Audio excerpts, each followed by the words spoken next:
This comment is asking when the healing starts after a narcissistic relationship. The healing starts when you get away from the relationship. And by when I mean away from the relationship, I mean no contact, no interactions if you don't have kids. If you do have kids, as little interaction as possible. Because I say this all the time. You cannot heal in the same environment that made you sick. In a narcissistic relationship, it's like being in a house with mold in it.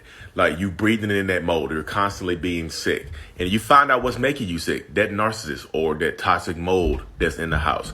And because you know the mold exists, you like, maybe because I know the mold exists, I can take some medicine to make it better. Maybe I can fix the mold. Maybe I can change the mold and I can still breathe it in and feel better. It does not work that way. Once you get out of that house or get rid of the mold is the only time that you will feel better. Get out of the house, get rid of the narcissist. The only time you can start to feel better. And healing is a journey. It's not a destination. You'll be on this journey for a long time, but you enjoy the journey. Hope this helps. What is going on, beautiful people? Welcome to another episode of A Narcissist Explains. I am self-aware, diagnosed narcissist Lee Hammock, and I use my platform to raise awareness for narcissistic personality disorder, get more people into therapy like myself, and also validate the victims and survivors of this disorder. This series is just making my TikToks and YouTube shorts longer. That's it. Just going into greater detail. The one you just watched was about the healing process. A woman asked me on my TikTok account, when does the healing process start? I'm not sure how to do that. And as you can see, I dropped some nuggets. I dropped some knowledge in that 60 seconds, but I wanted to expound upon it a little bit. Because I feel like once you realize that you have been in a toxic relationship or you've been suffering through narcissistic abuse and whatnot, you get online, you join support groups, you get on TikTok, you get on YouTube and things of that nature, and you see people that are further along than you. You're just now getting started. You're on day one of your healing process. And I know, like I said, I talk to so many people every day on one-on-one over Zoom and whatnot that are just now starting the healing process. They're one day no contact, or they just moved out, or they're still making a plan on how to go no contact and things like that. And like I said, you'll get online and you will see that you are just getting started. You'll see people at different stages than you. You'll see people that suffer through narcissistic abuse and are already in new relationships and married and have families and things like that. And you're on day one. You're suffering. You're still hurting. You're wondering if the pain ever stops. You're wondering if the hurt ever goes away. If you'll ever find love again. If you'll be okay with if you'll ever be okay with being by yourself for a little while. Those are the thoughts that run through your head consistently because it hurts. The trauma bond hurts. If you don't know what the trauma bond is, it's when you are like literally bonded through trauma to a person who has mentally or physically abused you. You become bonded through that person. The ups and downs, the highs and lows of that narcissistic relationship, of that toxic relationship, and things like that. So when you are dealing with, like I said, when you are just getting started on your journey, you have to realize that it's a healing journey. Not a healing destination. It's not Cancun. It's not somewhere you go. It's somewhere you'll be walking on this healing journey probably for the rest of your life, because you won't. Some days will be better than others. Some days will be way better than others, and some days you'll still hurt. But you have to realize that you are just now beginning your healing journey. Don't rush the process. Do not rush the journey. I cannot harp on that enough, y'all.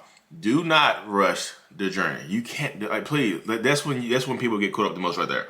When you get into these situations and you try to rush it. You try to go through this journey and speed through it. And you wonder, like, you compare yourself to somebody else. Like, it took them 3 months and they're already in a new relationship. It's been 3 months for me and I still cry every night. I still want this person in my life. I still miss this person. Don't compare yourself to somebody else. This is your journey. They're on their journey. Somebody else is taking longer than you. When you compare and contrast, like, what does it say? Comparison is the thief of joy. It just is. When you compare yourself to somebody else, you'll still enjoy from yourself. Enjoy. Look how far you've came. If you are 3 months no contact and you're still in pain, you're still 3 months no contact. If you're 3 days no contact and you're still in pain, you are still no contact. Achievements. Yeah, you might fall off the wagon and respond to a text message every once in a while because you haven't blocked them yet. And you should block them, because no contact is the greatest way to help you get over a narcissist. Like I said in that video, you have to go no contact. You have to.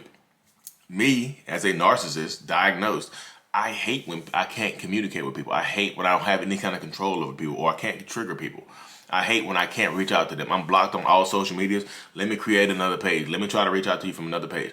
Let me hammer away at you until you reach out to me. Let me do that. That's how most narcissistic people do. I don't do it like that, but I say me because I'm just speaking for broad strokes, narcissists. Let me blow your phone up. Let me cry and beg and plead. Let me promise you to change. Let me do all this type of stuff. That's why you can't go no contact. That's why you can't heal in the same environment that made you sick. That mold analogy I gave, I know it was fire. You don't have to tell me it was fire. I know it was fire. I'm just joking. But that mold analogy I just gave is real. That's how it goes right there, y'all. That's it. That's it. That's the trailer right there. You can't heal in a moldy house. You cannot breathe clean in a moldy house. Just because you know the mold exists and you want to treat it a little bit, you want to treat it with Clorox. Clorox might make it go away for a little while, might get better for a little while. But it comes back. It's still there. The problem still exists in the house. You're still in the house breathing dusty-ass mold in. Lungs just getting dirty. Dirty-ass lungs, like you got smoker's lungs. You don't smoke, but you might as well smoke. You're getting secondhand narcissism. You're getting secondhand narcissism. And it hurts and it sucks. And I wish y'all, I wish a lot of people, but I feel like a lot of people don't understand how blessed you are to even know that what you are going through. I harp on this so much. You are like, I know you're like, Lee, how the hell am I blessed to go through this? How am I blessed in any way? Think about it like this. You know what you are going through. You know what you went through. You know you had dealt with a narcissist or a toxic person. You know this. There's millions of people just like you who will never know what they went through. You at least got the chance to know that you're going through narcissistic abuse.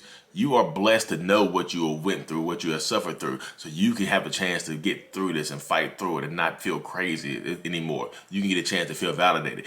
There are millions of men and women and non-binary people that are in your shoes right now that don't know what they're going through. They cry themselves to sleep every night because they feel crazy. They will never, ever know the trauma bond exists. They will never, ever leave this relationship because they're stuck, because they don't know what to do. They don't know why they feel the way that they feel. They will never, ever know. Ever. You are blessed to know what you went through. That's a blessing in and of itself. No, you were not blessed to go through this terrible trauma. I'm not saying that. I'm not saying you were blessed to find you a narcissist that treats you bad, terribly, abuses you mentally, physically, and emotionally. I'm not saying that. I'm saying at least you know what you went through so you can fight. You have a title to it. You have some words. You can put a game plan into action in order to get through this. You can do that. I'm telling you, there's so many people that will never, ever get to this step. Ever. There's so many people out here on this planet that will never make it this far because they don't know what they went through. They will never, ever know. You are blessed to know. Take your blessings, love them, love your blessings, because like I said, you never know what anybody else is going through. You never know the struggle that somebody else is going through. So I say, don't rush the healing process. I know people have been trying to catch me up at the end when I say at the end of my TikTok, when I say enjoy the healing, enjoy the journey. What are you going to do? People's like, how are you going to enjoy the journey, Lee? You don't know anything. You're a narcissist. I'm like, look, what else are you going to do? You going to spend the rest of your life crying over this person? You going to spend the rest of your life being down because this person left you or discarded you? Or you decided to power up and leave them? Are you going to do that? Or are you going to enjoy going back to the gym, going back to meet up with your friends, going back home to visit your family, enjoying not walking on eggshells? That's what I meant by enjoy it. I'm not meaning just enjoy the hurt, just enjoy the pain. That's not what I meant at all. People try to twist my words, and I get it, but that's not what I meant. Just going to correct that, because I know somebody's going to say that later on, like, Lee, how are you supposed to enjoy this hurt? It hurts. It's so bad. I know it hurts. But like I said, don't rush the process, because if you try to rush the healing process, like, you know what? What's the old saying? The best way to get over one man or woman is to get underneath or on top of another man or woman. Go ahead and do that if you want to. Go ahead and rush through the healing process, but trying to throw yourself into somebody else. You're going to find a worse narcissist. You're going to find somebody that's more toxic. I guarantee you that. Because you're going to ignore the red flags, because you just think this is going to be a hookup, just help you get over somebody. You're going to fall in love, and you're going to get treated worse. Healing is a journey, not a destination. Healing is not you cannot catch a flight to healing. You just can't do that. There's no flight to healing. It just does. And people are like, how long does it take? How long does it take? It takes as long as it takes. You'll be healing forever. Except the fact, like me, I'm in therapy for narcissistic personality disorder. I'll be going to therapy for the rest of my life. I'll be healing forever. I just will. Point blank, period. I just will. I know it. I know I'm going to enjoy the journey. I am. I get to go to therapy. Yes, it hurts. Yes, sometimes I like why. Sometimes I ask myself like, why me? I ask God, why me? And Les Brown said, why not you? Who better to go through this than you? I was like, well, there's my ego kicking in. Who else is gonna be a better self-aware narcissist than me? Who else got this? You know what I mean?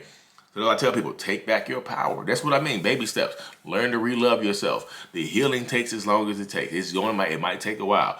You might get frustrated. You might take a step back, but you take 2 steps back to pick up speed to run forward. You don't take 2 steps back to stand there and cry and beat yourself up. You take 2 steps back to take 2 steps back to pick up enough momentum to jump over that cliff so you don't go back.